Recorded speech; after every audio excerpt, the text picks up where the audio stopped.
Good evening, everyone present here. I am Faraz from IJCP Group. Welcome all the participants on today's webinar. Let's welcome today's speaker with great honor, none other than Dr. Nishant Kumar sir. And let me share some of the achievement of sir. Sir has done MBBS, DA, DNB, MNAMS, and Professor and Department of Anesthesiology at Lady Harding Medical College and Associated Hospital. And today, sir is going to discuss on a topic anesthetic consideration for electroconvulsive therapy. By taking to know more about this topic, by taking not much time, I would like to invite sir and hand over this session to sir. Over to you, sir. Kindly proceed from here.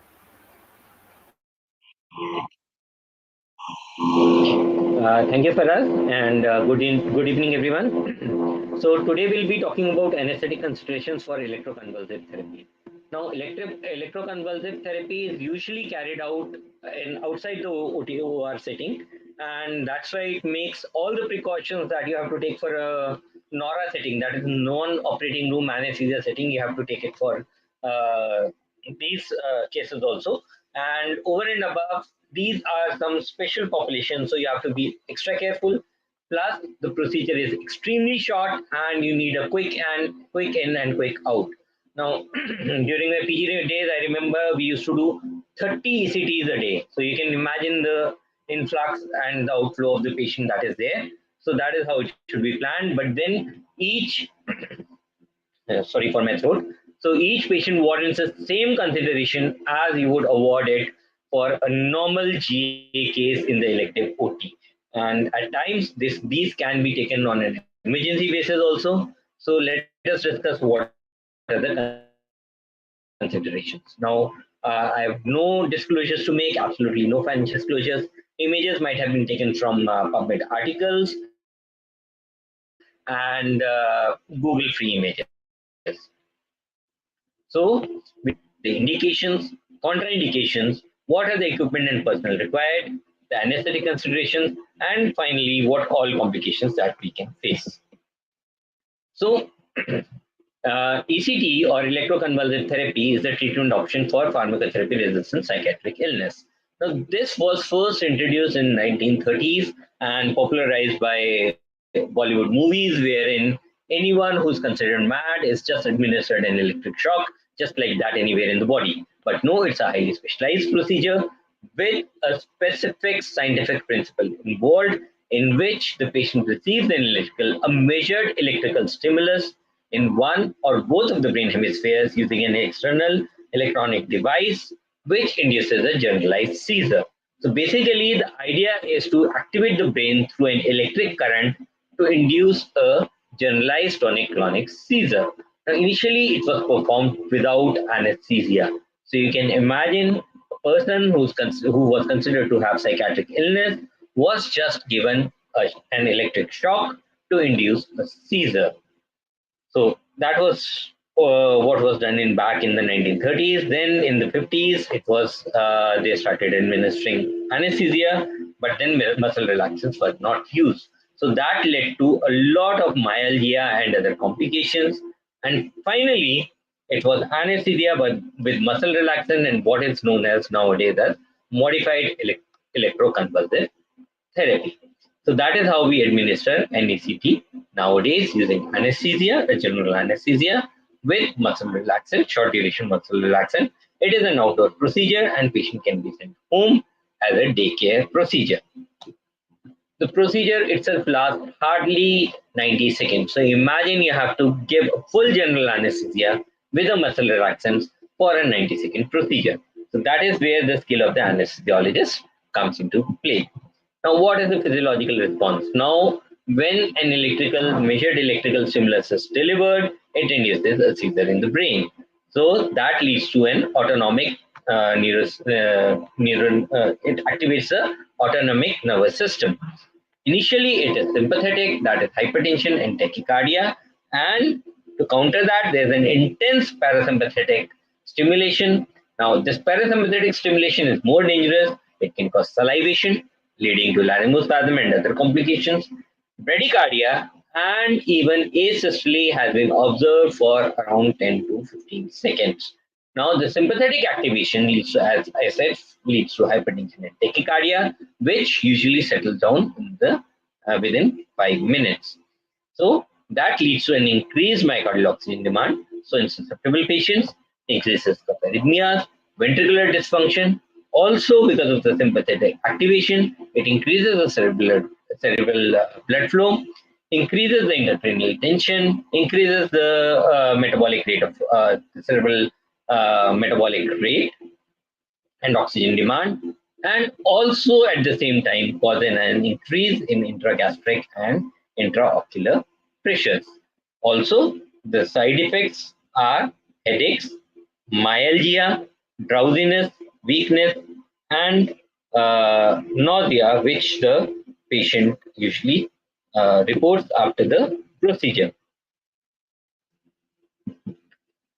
So, what are the indications? Now, the indications are mainly psychiatric, major depression with single or recurrent episodes, whether if the patient is having a bipolar disorder, in which the depression is a major component, and or the patient is depressed, or even mixed, but then the patient has to be more on the depressive side rather than the uh, mania side.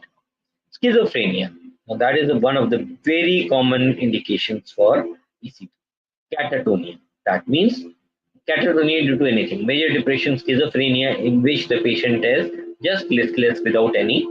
You might see that the patient is almost in a vegetative state. Schizophreniform or schizoaffective disorders, atypical psychosis, other psychiatric conditions such as obsessive compulsive disorder, pregnancy depression, severe postpartum depression, or psychosis, that is also an indication for ECT. Now, some of the other miscellaneous conditions which might respond to ECT or the electrical therapy are Parkinson's disease, neural malignant syndrome, status epilepticus, delirium, dementia with behavioral disturbances, secondary catatonia, dopaminergic responsive dystonia or the Chigawa syndrome, or self-injurious behavior in autism. So this is a wide gamut of diseases or illness, or not disease, rather I would say it is an illness in which ECT can be used as a treatment modality. Now you can imagine the amount of drug that these patients would be taken and how they interact with your anesthetic agent just for a 90-second procedure. The contraindications for this procedure, as I said, there's an intense sympathetic and parasympathetic response. So the contraindications to this procedure include myocardial infarction within the last 3 months or unstable angina, as we know that it causes tachycardia, hypertension, increases the myocardial oxygen demand. So even this 90-second procedure and is inducing a seizure. So all this can lead to a cardiac accident, even cerebrovascular accident. So any CVA in the last 3 months is a contraindication. Similarly, raise ICP, as we said, we all know that seizure induces uh, causes raise ICP, and it might also lead to rupture of a cerebral aneurysm. So these are uh, contraindications. Unstable major fracture or cervical spine injury, again because of the generalized tonic-clonic movement, the fracture or the spine may become unstable.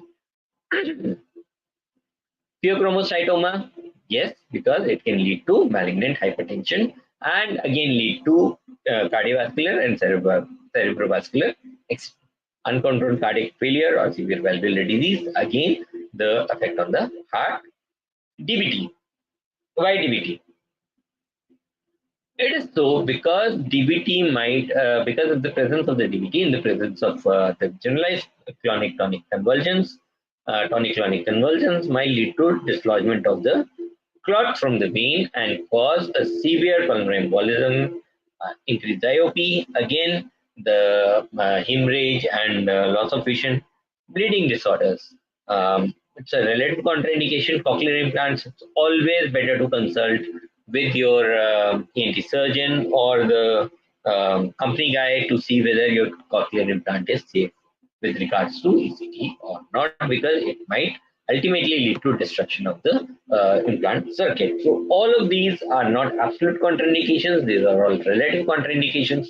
If the treatment is required, you see the risk-benefit ratio and proceed accordingly. So, what all personnel are required? The personnel required are obviously the psychiatrist who will be administering the shock. You require a nurse, a trained staff nurse who's going to help and prepare the patient, a trained anesthesiologist, and preferably a technician to help you out. So, trained anesthesiologist is important. Why? Because you're away from the OR, you're away from help, and you'll be doing a procedure, including a general anesthesia with a muscle relaxant for a very short duration of time without practically any help. And we have seen what all complications this small 90-second procedure can cause. The considerations, you have to induce amnesia. Obviously, the patient has to be amnestic, should not remember anything, should remain immobile for a short duration.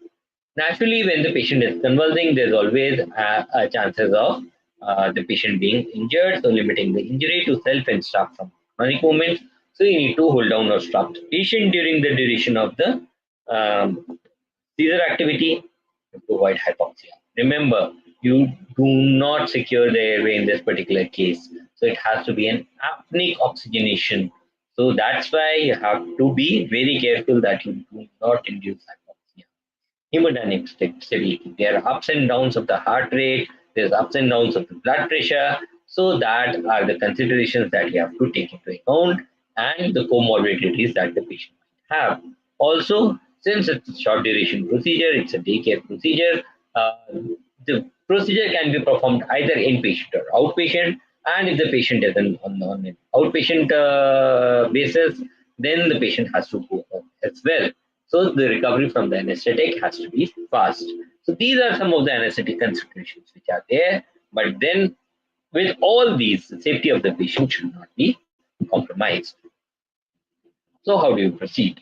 Now it is important to note the history and physical examination of the patient, a complete history as you would do for any other procedure, and you have to review the history before each sitting. Also, you have to take into account the drugs administered during the previous sitting, the duration of the current that was administered, the duration of the seizure, and the drug dosages, what drugs were used and in what dosages were they used before each sitting,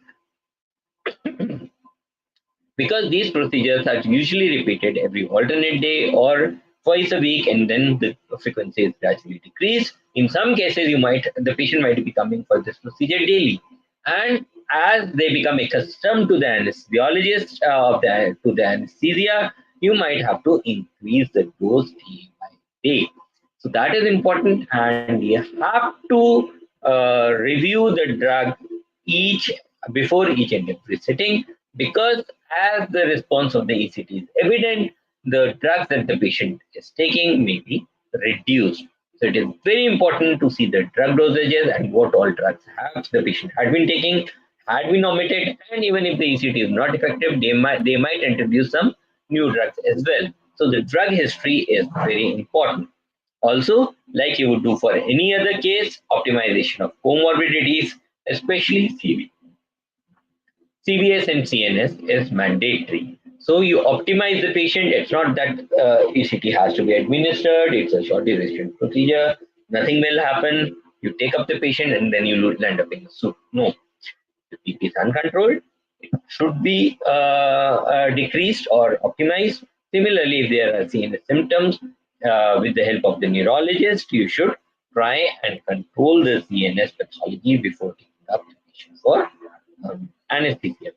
Also, the drug that the patient is taking, the psychiatric drugs that the patient is on, it is important to know what drug the patient is taking, because these can induce certain side effects and have an interaction with the anesthetic agent. So, if the patient is on SSRIs, it usually causes SIDH. So, that will lead to syndrome of inappropriate diuretic hormone secretion. That means the ADH secreted is less, so water retention, hyponatremia, and associated problems of volume of distribution has increased.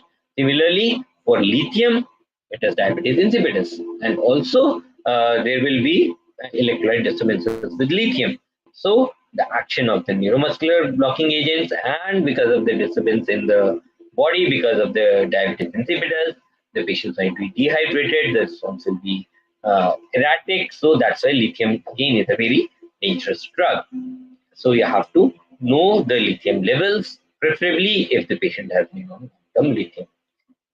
Benzodiazepines, yes. Why? Because benzodiazepines are primarily also have an anticonvulsant action. So now, if the patient is on benzodiazepines, usually they are omitted a day before, and we are in the habit of writing benzodiazepines for anxiolysis. Now, in these patients, it is better to avoid them. Why? Because they have an anticonvulsant action, and the patient, again, if the patient is on long-term benzodiazepines, your reduction agents you may require higher dose because the patient is accustomed. They remember they all act on the GABA receptors, right? So the thing is that the patient might be accustomed, and again, the seizure may not be induced with the usual anesthetic doses because the suppression is more. They might tricyclic antidepressants, again with opioids, they have an interaction, so you have to be careful.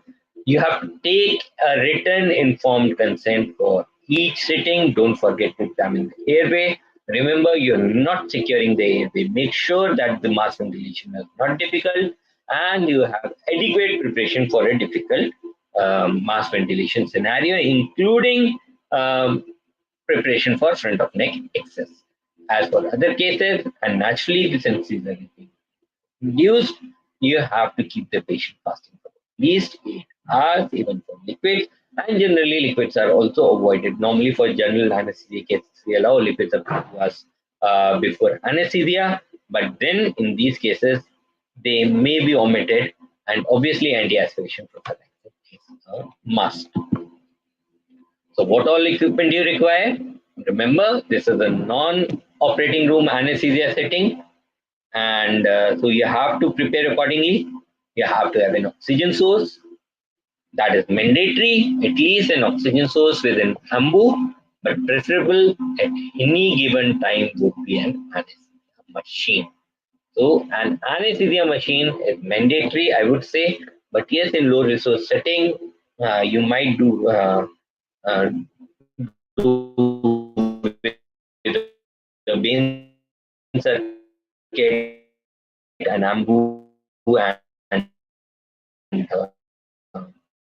oxygen cylinder, but an anesthesia machine is definitely preferable. Right? So you must have a device to ventilate the patients. It might be a wagon AMBU, or it can be bean circuit, or it can be a proper anesthesia workstation with closed circuit and or a bean circuit, whatever you prefer. Blood pressure monitoring is mandatory, right? Tourniquet. Now, tourniquet is required for the isolation arm technique to see whether the patient is convulsing or not. Electroencephalograph monitors or process the EG just to see whether the patient is convulsing or not. In that case, the tourniquet may be omitted. Emergency airway. Remember, you are in the NORA setting. The patient is going to convulse. There's going to be bite. There might be injuries to the teeth. There might be bleeding. So, all emergency airway equipment, including the difficult airway cart, is to be ready. And to prevent the oral injuries when the patient convulses, you should have a soft bite block readily available. A bag valve mask in case of oxygen failure, and a simple oxygen face mask or post-operative recovery. And working suction is mandatory. Remember, the patient is going to convulse, there might be bleeding, there might be injuries, the patient might regurgitate, right? So you should have a suction device. And as I said, when you're delivering the shock, sympathetic stimulation, salivation, excessive secretions, and then you might have to suction out the secretions as well. So all this equipment is mandatory before you take up any case for CT. So how do we do it? We usually secure an IV line. That is a must. After all the monitors, obviously, all the monitors as described above are attached, and we tie a tourniquet to one of the forearms. The idea is to block the circulation. Normally, the tourniquet is inflated to 10 to 20 mmHg more than the arterial pressure. The idea is that once you're giving the neuromuscular blocking agent, that should not travel through that particular arm so that you can observe the convulsions.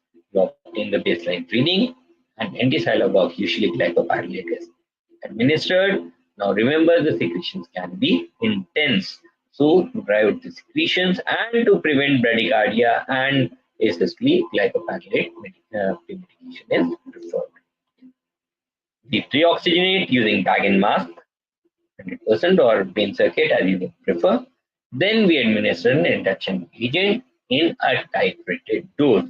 Now we'll just talk about the various induction agents that we can use. So what do we mean by the titrated doses? We start and slowly keep on giving incremental dosages till we see either if we are using the EEG or the EEG, we see the waveform going down or the base value going down till the patients will asleep, or the eyelash reflex is lost, or if the patient is loss of verbal contact with the patient. So we just give a sleep dose of an induction agent. You don't want to give the full dose. You just titrate and give it so that there's an amnestic dose and the patient goes off to sleep, right? Then the seizure is induced by the psychiatrist. You have to note that now remember, once you have given the induction agent, you immediately inflate the tourniquet or the BP cuff above the systolic blood pressure on the arm, and then you administer a muscle relaxant.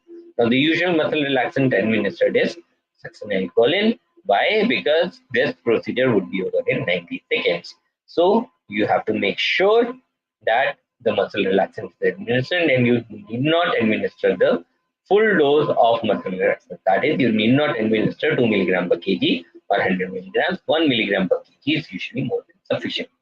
0.75 to 1 milligram per kg of scopolamine is usually sufficient for this procedure. Now, once the fasciculations have disappeared, you open the mouth. You open the mouth and put a soft white plug to prevent injuries. Remember, during all this time, you are ventilating or providing peroxygenation. That is a must. Why? Because now the apnea will ensue. So, the moment this is done, the face mask is removed and the soft white block is inserted. The electrodes are in place, and the seizure is induced with no contact, which during the apnea period, and the convulsion occurs. Usual duration of convulsion is 15 to 120 seconds. If it is more than 120 seconds, then you have to terminate using an additional dose of induction agent or using a benzodiazepine. Remember, you do not permit seizure activity beyond 120 seconds. And immediately once the seizure is over, take out the pipe block and resume ventilation till the patient's respiration recovers spontaneously, or if you have used non-depolarizing muscular blocking agent, you'll have to reverse it. But then you can see just for a 2 to 3 minute procedure by use of succinylcholine, by use an MBA, but in certain cases where succinylcholine is contraindicated, you might have to go in for a small dose of NMDA. And then the patient is usually observed in the post-anesthetic care unit, created by the side of your the same room, and you monitor the patient till the patient is fully awake and then shift him to the ward. Now, these are the traditional induction agents which can be used for the purpose of inducing anesthesia during ECT. So it is propofol. Now again, if you see, we start with the lowest dose, and the best is that you start giving it slowly and you keep on giving it till the patient loses verbal control or goes off to sleep. Seizure quality, unfortunately, is shortest with propofol. Why? Because it reduces the seizure threshold. However, the mean difference was only 9 seconds between propofol and agent. So it reduces the seizure by 9 seconds. Seizure reduction by 9 seconds. Advantages are it has shown to be a better CBS stability. Obviously, the post-operative nausea vomiting is less and quicker emergence. The disadvantages that it's injection, and you can use either cold propofol or lipocaine for this particular purpose. Etomidate may lead to a prolonged seizure duration. Remember, it causes myoclonus also. It may reduce the seizure. It reduces. Sorry, in propofol it raises the seizure threshold. That is why the seizure is less evident. Whereas in etomidate, it reduces the seizure threshold, so the seizures may be prolonged, and it is used. That is why it is preferable in your resistant seizures, and the hyperdynamic response is more pronounced, and there's obviously an increased risk of post-operative nausea and vomiting, longer emergence time as to propofol. So next one is methotrexate that has been described as the gold standard. Again, unfortunately, even I have not used it as yet, no longer available. So the next better drug is thiopentol. Now remember, with thiopentol also the duration is reduced, however, not as much as propofol, and there is an increased risk of dysarrhythmias has been seen with thiopentol. Plus, the recovery is much longer. Also, the half-life of thiopentone is much longer than that of propofol. Ketamine sounds unusual, but yes, has been used, and the effect on the seizure quality is not very clear. Some say that it remains the same, some say it is prolonged, some say it is reduced. So, regarding the seizure quality, it is not known, but yes, again, it can be used for resistant seizures, but then the drawback is obviously the emergence phenomena, hypotension, increased ICP, increased IOP, increased intragastric pressures, and all those things. But in resistant seizures, you can definitely go for ketamine. And if you can't get an IV access, even sevoflurane with a 6 to 8 inspired concentration for induction and to maintain a MAC of 1 MAC, it has been used. But then remember, the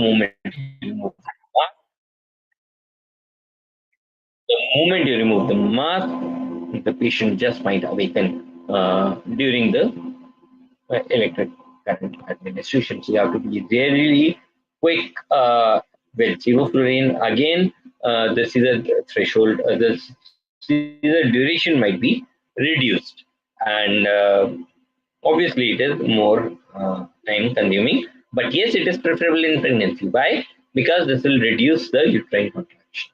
So sevoflurane, one advantage is it can be used in pregnancy. Now, what is the effect of all these agents? Methotrexate, as you can see, increases the heart rate minutely. It definitely increases the blood pressure. Cell blood flow, no effect, so that's a good thing. Seizure duration, now this is the gold standard where we measure the seizure duration, right? So this is a standard anesthetic for ECT. Thiopentone increases the heart rate, increases the blood pressure, increases the blood flow. Seizure duration is decreased and might cause histamine release, so that's the disadvantage. Etomidate, heart rate increase, blood pressure increase, no effect on cerebral blood flow, so that is good, but it increases the seizure duration, myoclonus, injection pain, slow recovery, and other problems with etomidate. Remember, a single dose of etomidate can cause hypothalamus pituitary axis as well. So you have to remember that also. Propofol, again, now that has mostly replaced methotrexate and thiopentol. Pental, although in our hospital we still prefer thiopentol over propofol. Propofol is preferred in patients who are hypertensive or in which we feel that because the psychiatrists are not very happy. They say that the patient hasn't convulsed if you use propofol. So heart rate is either remains unchanged or decreases, blood pressure increases mildly, there's a slight increase in or minimal change in certain blood flow.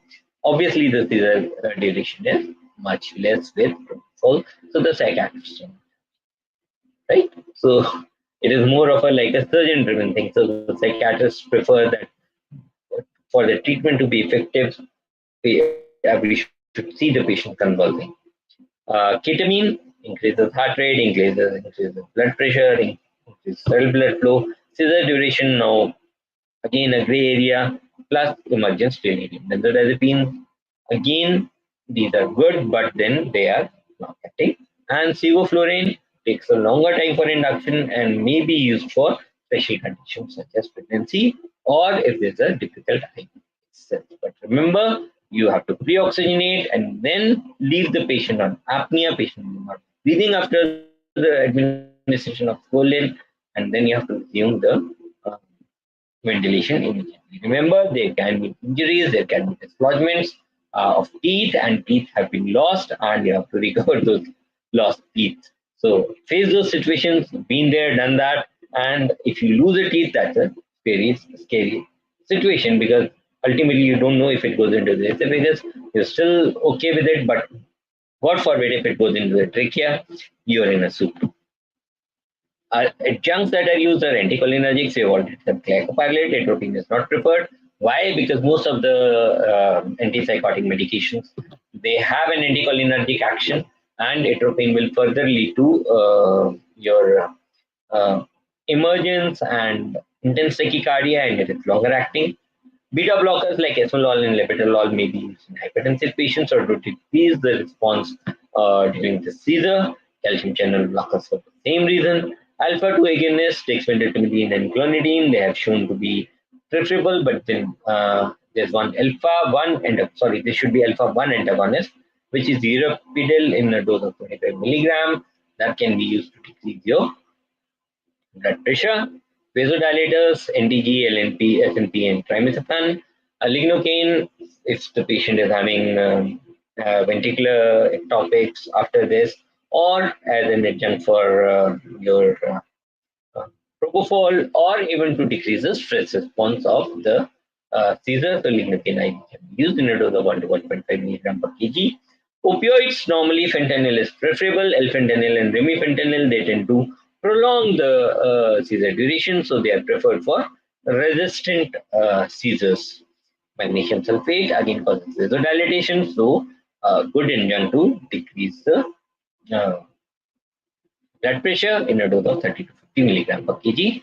Aminophylline and theophylline with their antecedent side effects, which may be dangerous in the setting of an induced seizure, but then they have to be used for resistant seizures. So there are some special populations which we should discuss in patients subdural hemorrhage and intracranial mass lesion. So if it's unilateral, then the electrode placement away from the site of the lesion, you induce the seizure on the other side of the brain. And the ICP has to be decreased using steroids, diuretics, or hyperventilation. If there's pre-existing CVS disease, it is better to optimize first beta blocker therapy. Anticoagulation is a must in atrial fibrillation. If there is sick sinus syndrome, use atropine and reduce or don't use cocaine.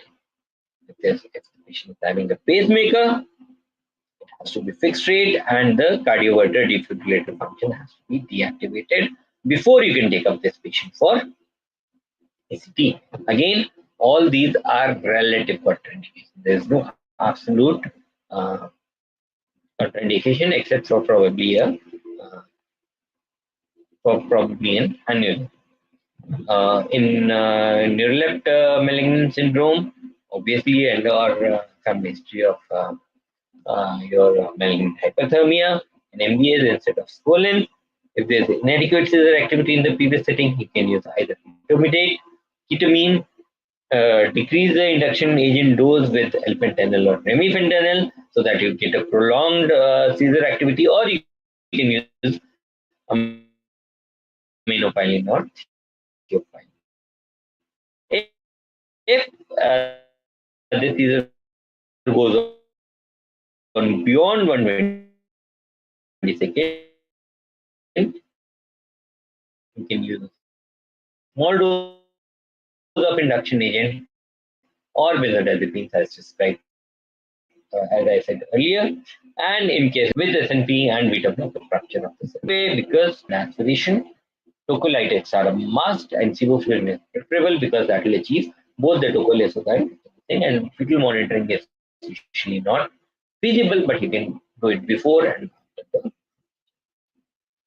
Remember, ECT can induce labor, so it is better if a gynecologist is standing, obstetrician is standing beside you, including and the pediatrician is or the neonatologist is can come running if the patient goes into labor. So remember, if the patient is on concurrent psychiatric drug, for TCA, anticholinergics are not required.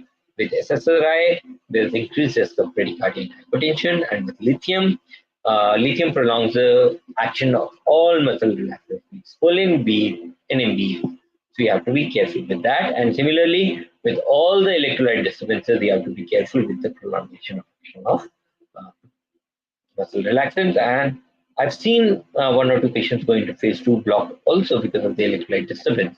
So that's a real possibility. So please remember that.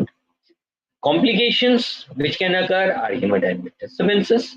We have all discussed that. Headache and myalgia are the most common complaints that the patient complains of after procedure. There might be cognitive impairment, confusion, agitation as would occur after the seizure, that is the post-acute phase. Amnesia, nausea and vomiting, especially if you are not using propofol. Injury, any type of injury, even fractures have been reported after CT.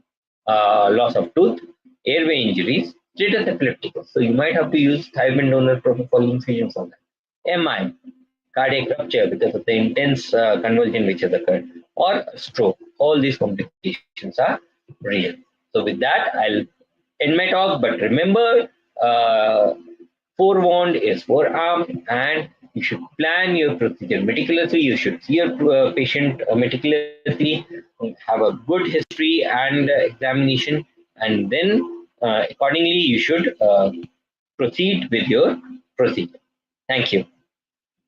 Over to you, Faraz. Thank you so much, sir, for taking out your precious time and sharing your knowledge on this topic. I definitely think this session knowledge is going to help all the participant doctors on their practice also.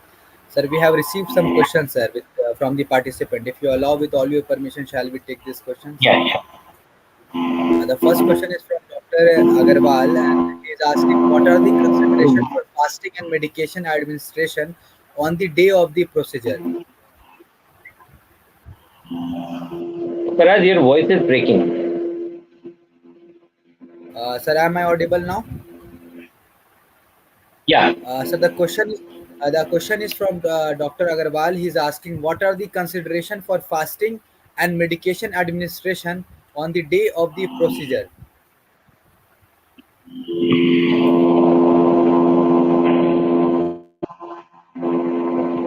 I can't hear you. Your voice keeps on Faraz. Sir, am I audible now? Am I audible now?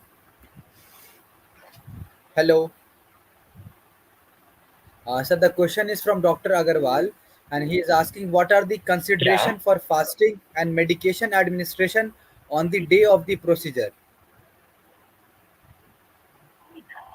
See, as I said, yeah, the patient has to be fasted at least 8 hours prior to the procedure. You can allow liquids, but then not a major quantity. And the medications, as you would do for any other surgery, they are to be administered. If they are to be administered on the day of the surgery, they should be at 6 o'clock in the morning. If you want to take up the patient at 8 o'clock, so oral medications are allowed with.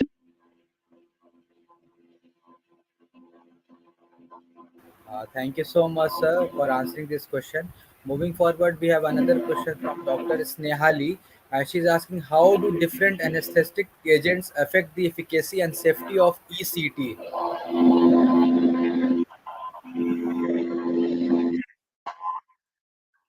Hello, sir. Can you hear me? Hello. Hello. Yeah, there's a lot of, I think, hello, yeah.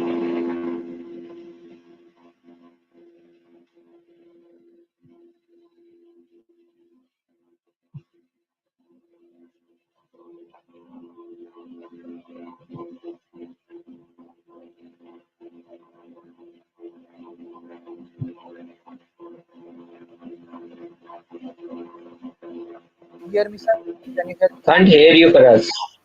Sir, can you hear me now? Your voice is breaking a lot. I don't know. Yeah, yeah. Tell me. So the question is from Dr. Snehali, and she is asking, how do different anesthetic agent affects the efficacy and safety of ECT? See, as I've told, best is methoxytal, then comes hypentone, and then ultimately propofol. All other drugs are used for resistant cases. I think I've covered that in my talk. So, Thank you so much, sir. And we will be taking one last question, sir, from Dr. Subramaniam. He is asking what strategies are used to minimize cardiovascular complication in high risk patients.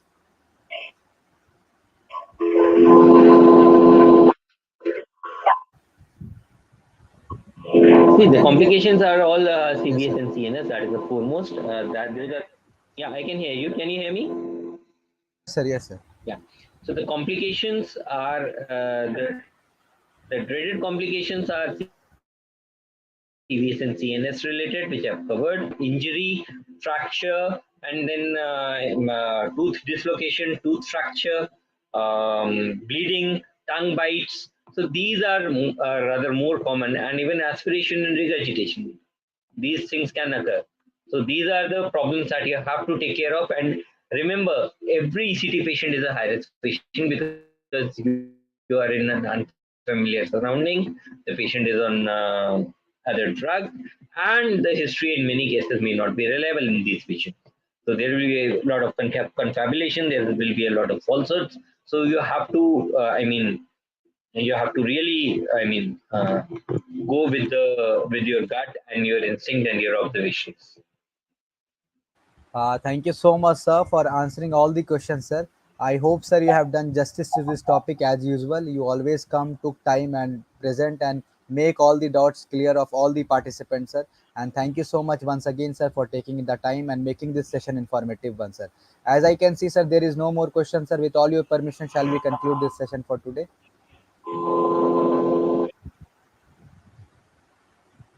So, shall we conclude this session for today, sir, as there is no more Yeah, question? Uh, yeah, Thank you, sure, sir. please. Take care, Thank sir. you. Take care, and hope to see you again with different topic in futures. Thank you. Definitely, definitely.